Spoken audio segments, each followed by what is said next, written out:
Welcome to Find the Connection, the podcast where we explore the history, development, events, and stories that make Northeast Florida so inviting. I'm your host, Kendra Robertson, a real estate professional, community leader, wellness ambassador, and proud resident of Jacksonville Beach for over 30 years. In each episode, we'll dive into the stories of the people that are making a difference, both at a local level and nationally.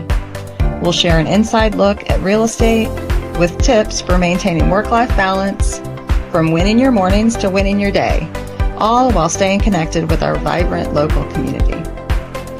So grab your coffee, get comfortable, and let's find the connection between community and living your best life. Today I've got Amanda Napolitano, who is the director, correct, of the Donna Foundation? Yes. Mm-hmm. Okay. That's correct. Why don't you start off with just a little history of how you got into this role, your background? You bet. So I started my career in IT. It's an interesting transition, right? Minding my own business, I moved to Jacksonville with my husband in 2000 and began work with a division of MPS Group, which is now Advocacy, Project Solutions, Information Technology. I was executive vice president for Idea Integration. And to sort of manage that stress, I picked up running. I decided to run my first marathon in 2001 and began training with the Jeff Galloway organization here in Jacksonville, and got really involved and ultimately began to group lead. And then from there, became the co-program director with a guy named Chris Twiggs, who is now the national program director for national training director for all of Jeff Galloway programs all over the world. But for people that don't know who Jeff Galloway is. Yeah, please explain, because I know that name and I know a lot of runners that use. Sure. Yeah, so explain that for the non-runners. So Jeff Galloway it's just an amazing human being, frankly. But he is an Olympian and a professional runner, has been for many, many, many years, and literally has written the book on how to run a marathon, numerous books on how to run a marathon. And he is most known for his run-walk approach to marathon training, which a lot of people think is, designed for slower runners and runners that are not as serious or don't have time goals. But really, it is a methodology that even professional athletes out of Kenya and Ethiopia and the guys that are winning marathons, it's what they adopted and got Jeff's attention years and years ago to say, well, what is that? What is that strategy? And ultimately it is this strategy that erases fatigue as you run. So the best analogy I've ever given for this approach to running is when you go in the gym and you lift weights, and you do 3 rounds of 12, right? You do, 12 reps of something, and then you rest for, 30 seconds, a minute, and then pick them up and do them again.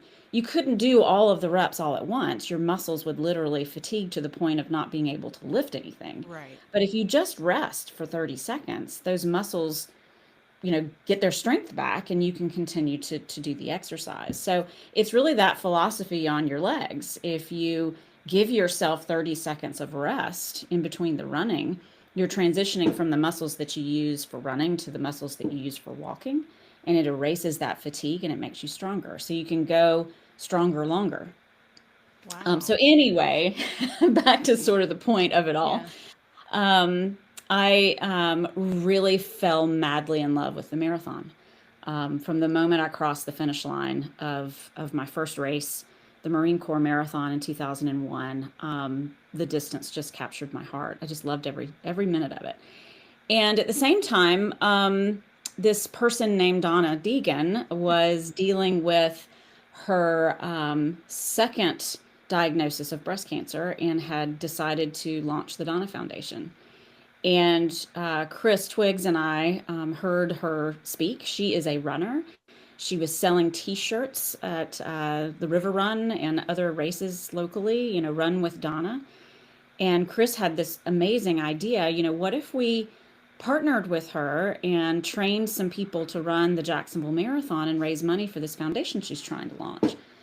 So one fateful day at the River Run Expo, we had Jeff go over and speak to her about it. She loved the idea.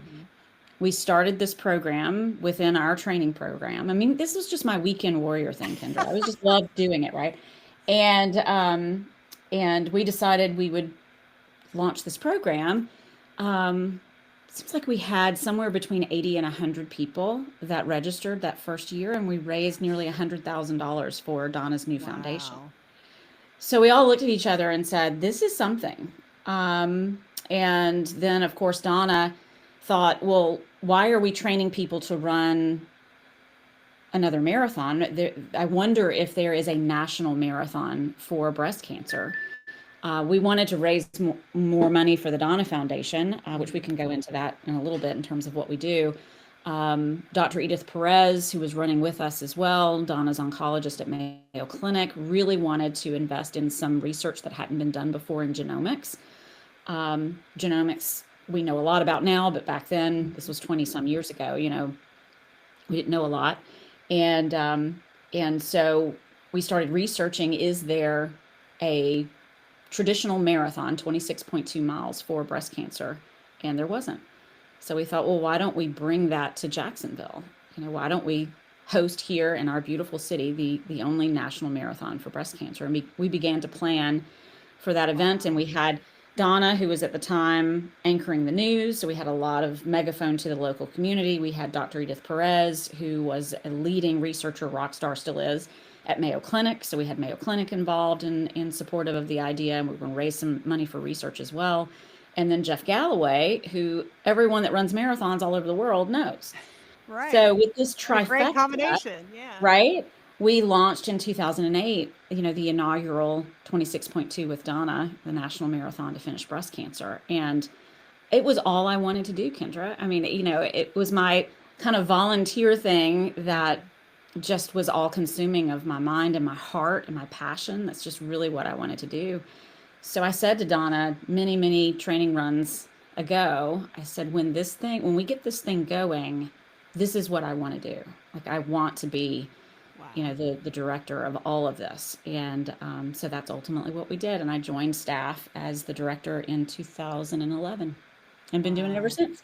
I really didn't know that background. That's that's exciting. I know, I've lived at the beach, and for years, whenever I was riding my bike or walking, I always saw Donna running, her and Tim, and I know when you first set up that race, she wanted to take it through those same neighborhoods that I would see her all the time. And I thought that was so inspirational, really, to just see her setting up this national marathon in her neighborhood, Yeah. Well, she clearly loves the city of Jacksonville. I mean, fast forward to today, she's our mayor. Right. She's born and raised in Jacksonville, really does have a heart for this community and thinks it's the best place on earth. So a big part of the strategy all along was we really do want to show off this city to people around the world. Let's bring them here. And this event is one of the significant events in our city and brings in $4 million of economic impact every year. Well, it's a national qualifier, correct? Or it's a qualifier for other races? It is. It is a Boston qualifier, so USATF certified course.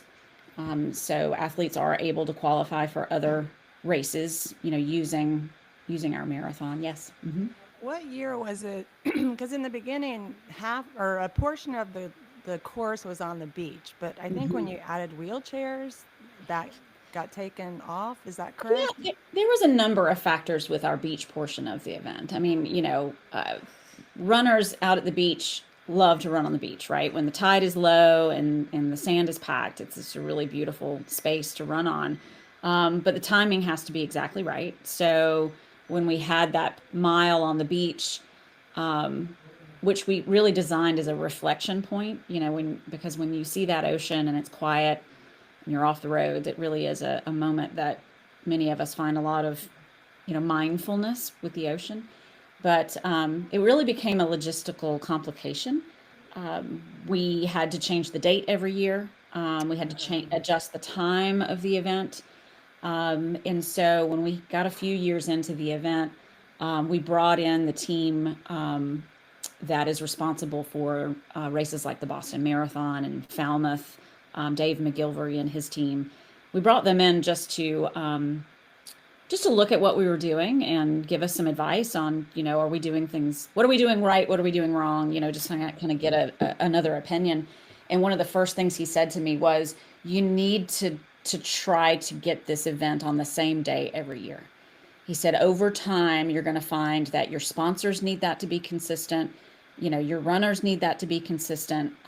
It's just so much easier for people to plan, everyone, volunteers, sponsors, vendors, exhibitors, all of those things, if it's at the same date every year. So that was really the primary factor for pulling it off of the ocean.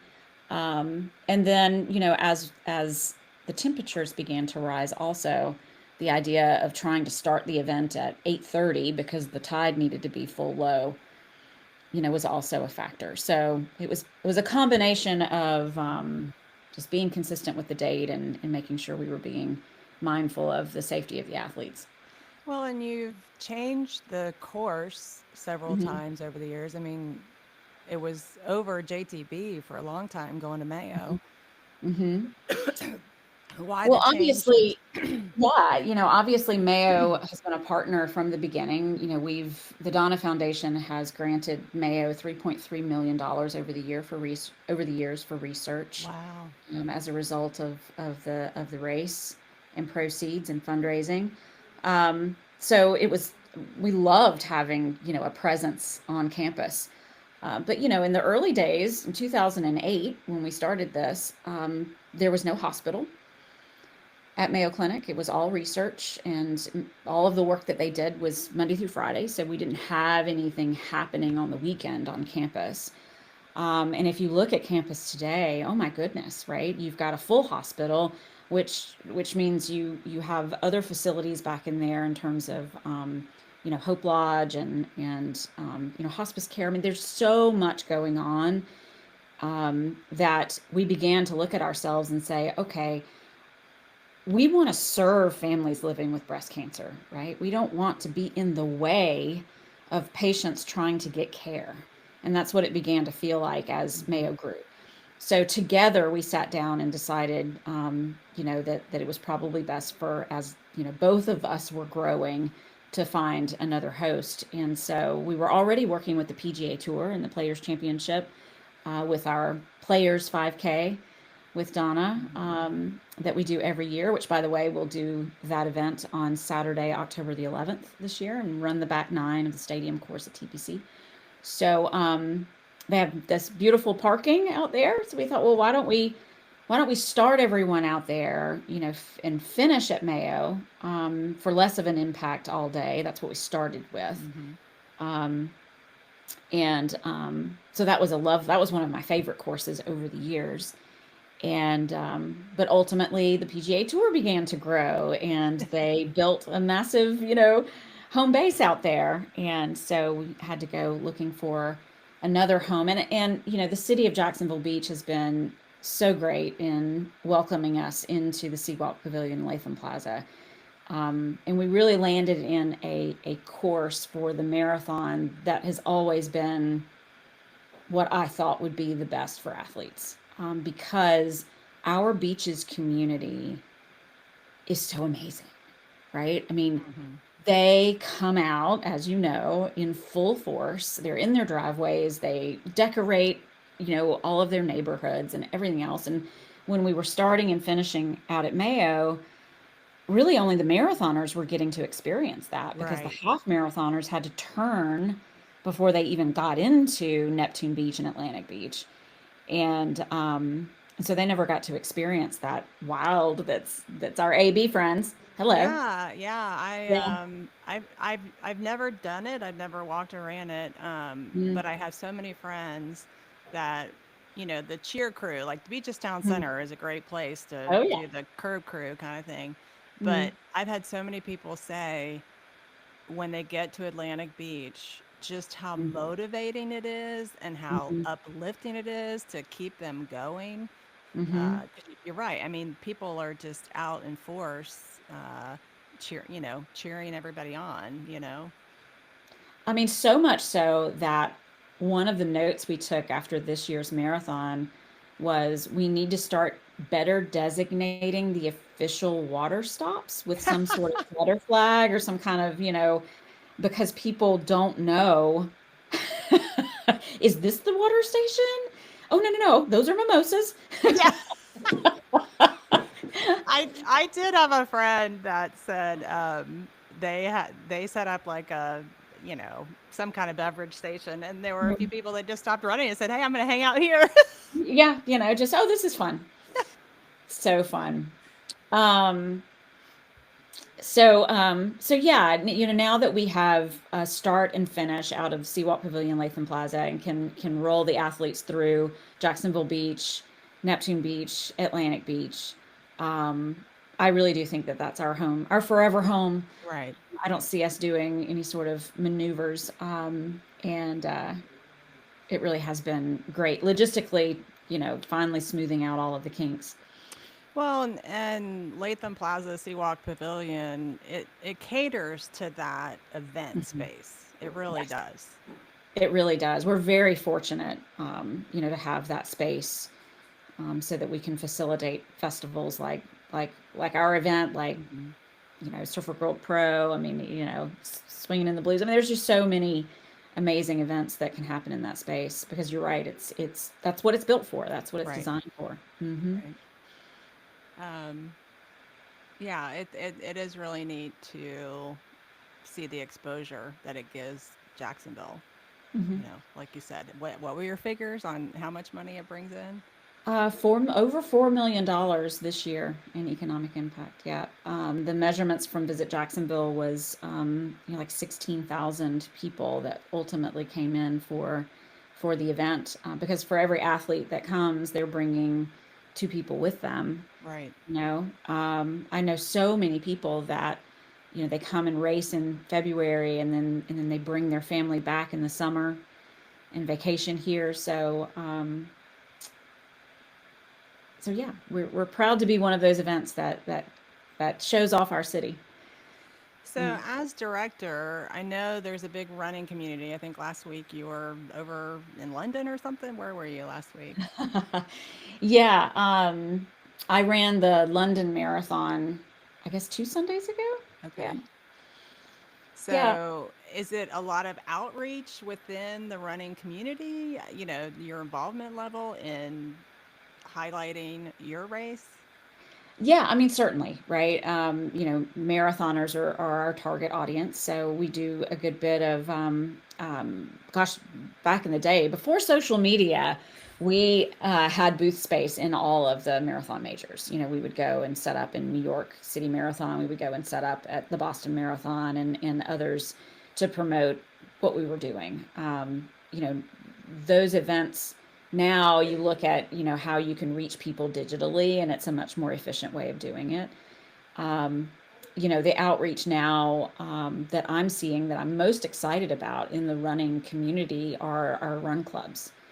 Our locals will probably recognize that, gosh, there's a lot of young professionals that are running through my neighborhood every Friday morning. The Neptune Neptune Run, Beach Run Club? yeah, Yeah. the Neptune Beach Run Club, um, Neptune Run Crew. They are a shining example of what's happening in the running space right now. I'm a Gen Xer, and there was a running boom when I was running. When I was getting introduced into the Hmm. sport, there was a running boom in particular for women.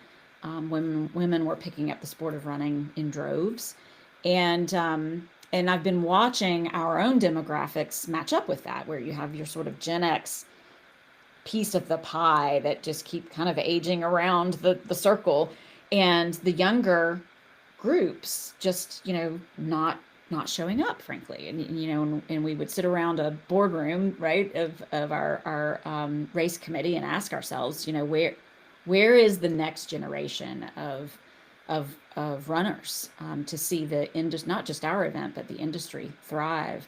And they have arrived.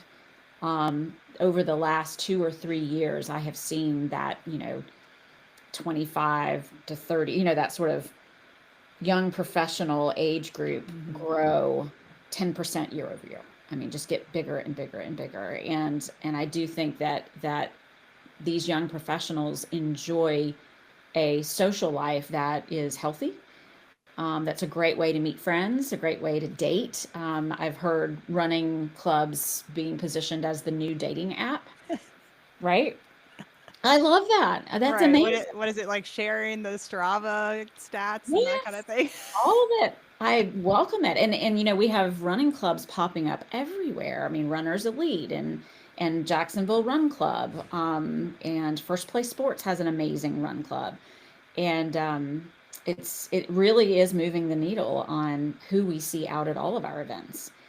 And I'm watching it happen nationally as well. Right. We monitor reporting of what's happening in the industry, and it's the Yeah, same. with the Neptune Beach Run crew, there's a lot of triathletes in there, so we get quite a few of them swimming with us in the open Hmm. water swimming with devolution swimmers.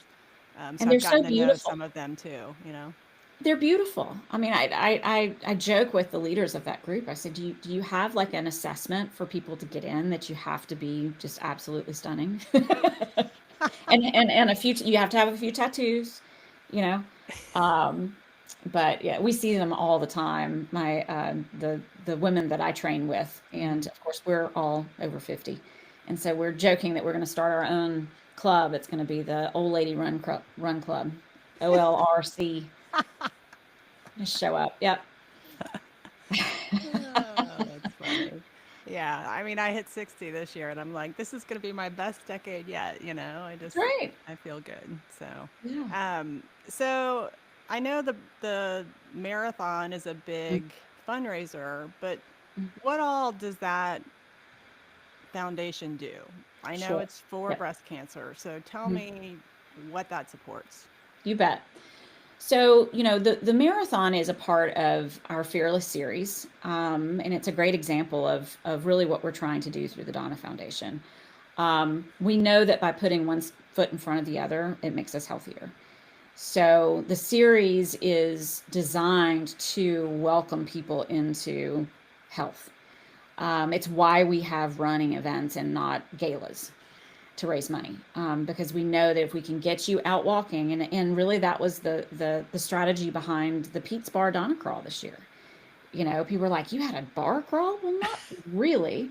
We just knew that from the start of the marathon to Pete's was less than a 5K.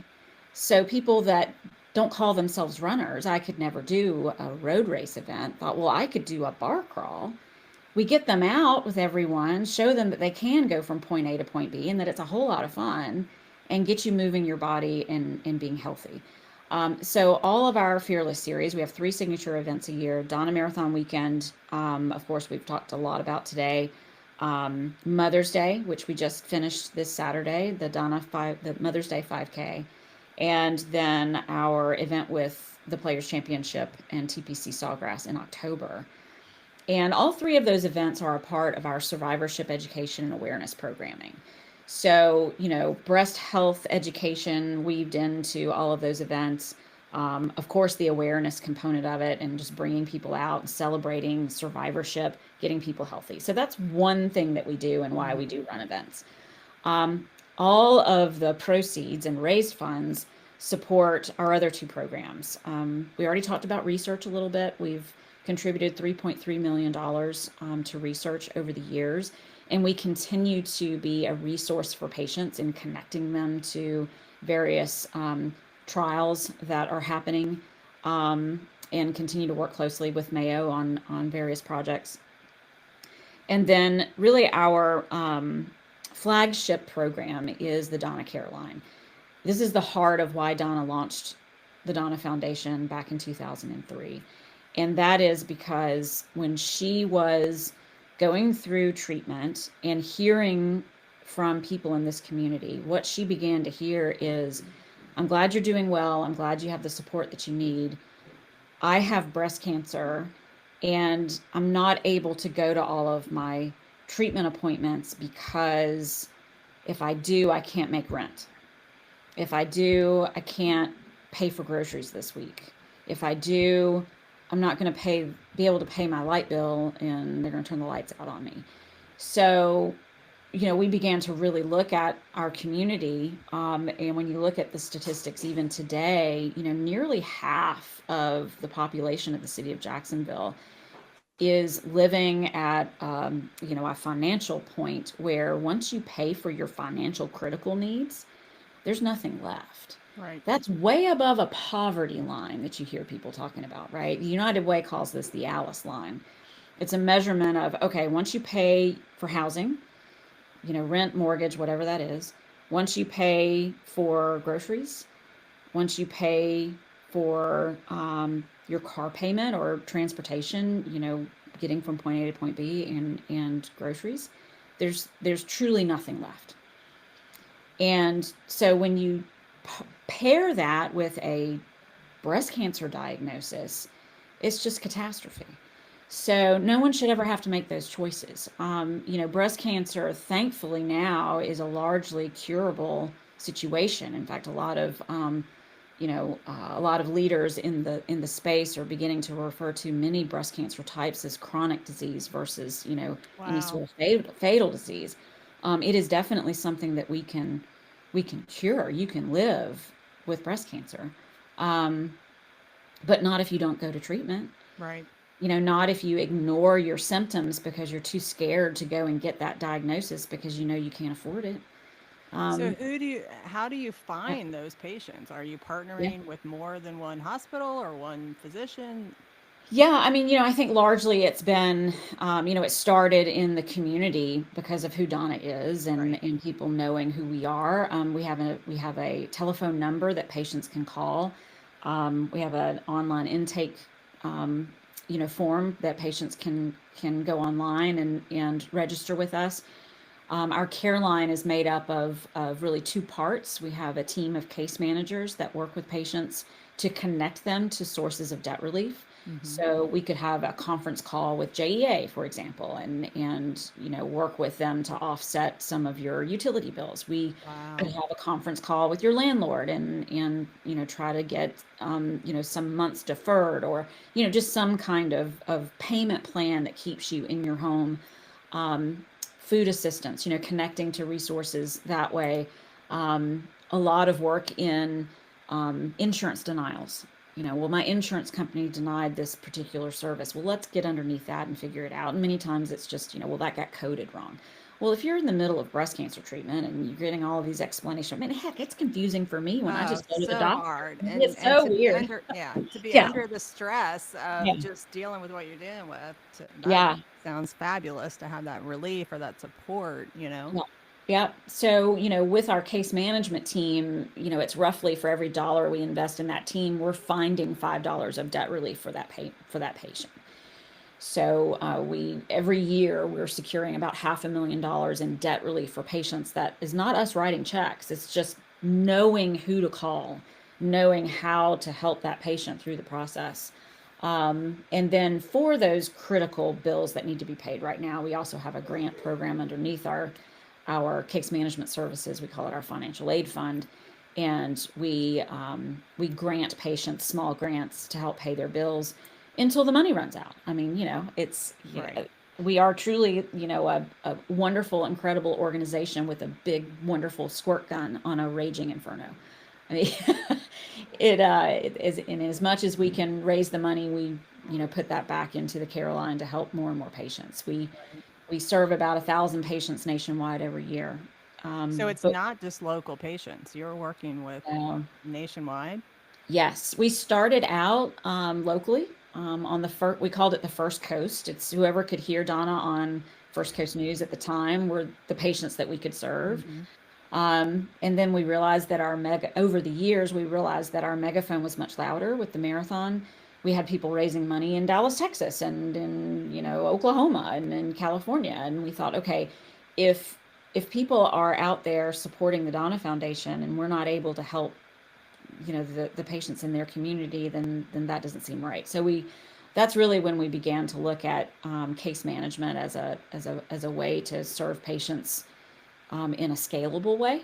So in 2016, we expanded that service model and added in the case management services, and we're able to open up our support beyond Jacksonville to, everyone across Wow, that's the nation. amazing. So do you actually have like an office, or like is Mm, there a Yep. hub for all these people that are helping? Yeah, I love that term hub. So we have a strategic partnership with an organization called the Patient Advocate Foundation. Back in 2015, when we began to look at, how do we scale with case management services, in one of those, do we build that team, or is there somebody already out there doing it well? We were introduced to this organization. Their heart comes from a similar place as ours. Their founder, it was inspired with someone in her life that had breast cancer, and so they serve many chronic diseases through case management services, and so we plugged into their hub. So the Donna Caroline plugs into their organization, and they operate a number of other programs in their big circle of support. Right. For example, they have a metastatic copay fund that they manage. Well, we have patients calling into the Donna Caroline with metastatic breast cancer, and they can plug that patient into this other program. That, you know what I'm saying? It Yeah. put us in a larger community of support, so that we can provide more resources to the patients that we serve. I'm a full believer in, if someone is already doing it very well, let's partner and do it together. If we're all rowing in the same direction, we'll get to the finish line a whole lot faster. Yeah, that's a good strategy for sure. It Yeah. takes the learning curve away as well. Well, and the other thing that it does is all of the data that's coming out of the Donna Caroline about, okay, what kinds of issues are we resolving? Housing actually, kind of worked its way up to the top spot in terms of the types of issues we're resolving. As housing gets more expensive, I think we've all heard about issues around affordability of housing, but all of that data is then pulled, not only through the work that we're doing, but work with many organizations, and provided to a sister organization of the Patient Advocate Foundation called the National Patient Advocate Foundation, which is Advocacy. So we have teams that will take all of that data, look to see what the critical issues are around the whole country, and then take those issues to Washington to see what we can do about policy, and just letting our policymakers understand what the needs are in the cancer community all over the country. So you probably can't speak for Donna, but I guess all this advocacy and networking and research probably rolled right into wanting to be mayor, correct? 100%. I mean, the reason that she chose to run for Congress when she did, that was the why. It was, kind of that analogy I gave earlier of, we feel like a squirt gun on a raging inferno, until we change some of the fundamental issues, um, you know, with healthcare in this country, we're going to continue to have these challenges. And so, that's really why she stepped away from our board. She's never been on staff. She's never collected a paycheck from the Donna Foundation, but she served on our board, from its inception, chaired our board for many years. But when she made that decision that, if we're ever going to really solve this, it's going to have to be at the policy level, she stepped away from our board, and we said, "Go, Donna, go." Go and Yeah. try to, solve the root cause of many of these issues. And it's not just about breast cancer and specifically work with breast cancer patients. You're talking about, affordability of housing and food deserts. And I mean, it's many factors that come into really the support that we're providing. Many days I feel like, we're solving all of these issues for people, and also they have breast cancer, you know. Um, so yeah, I've been really proud of the work that she's been doing, and it's the reason why health is a pillar of her administration. Yeah, it's amazing. I think probably being a broadcaster on the news station probably helped the the visibility in the beginning, but to see the layers of what she's accomplished is amazing, Mm-hmm. and what you've accomplished. Well, thank you. Yeah, she when she gets a vision of something, just look out. I really admire her for that. I mean, when because she can see it. She's one of those people that, she can look out over a problem or a situation and really see what the solve is, Hmm.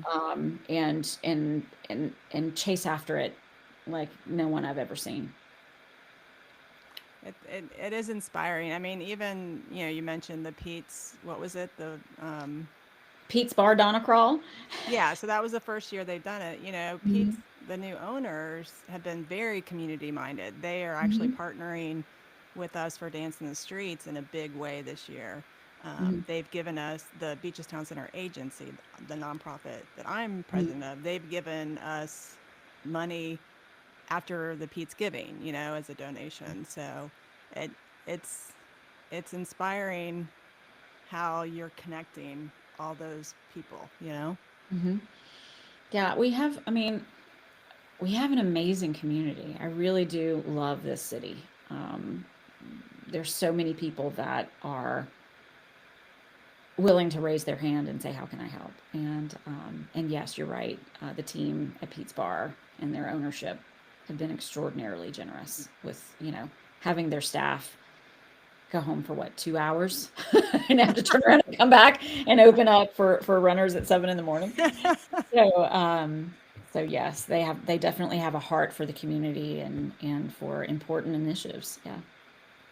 Well, and the city support too. I remember the year that the finish line was in Beaches Town Center, Mm-hmm. and I don't. I'm sure I've told you this, but I was putting a banner up first thing in the morning from lamp pole to lamp pole. Did I tell you this? I think so, but it's been a minute. I I pulled the lamppost down Oh, I didn't hear this. right on the corner of Orange and First. And I thought about it later. We had to like bungee it up, and I had the chief of police and other city workers. And I thought later, I'm like, well, thank God I was the one that pulled it down. Can you imagine running 26.2 and getting taken out by a light pole at the finish line? Oh no. Oh, that's amazing. That is good stuff. I know.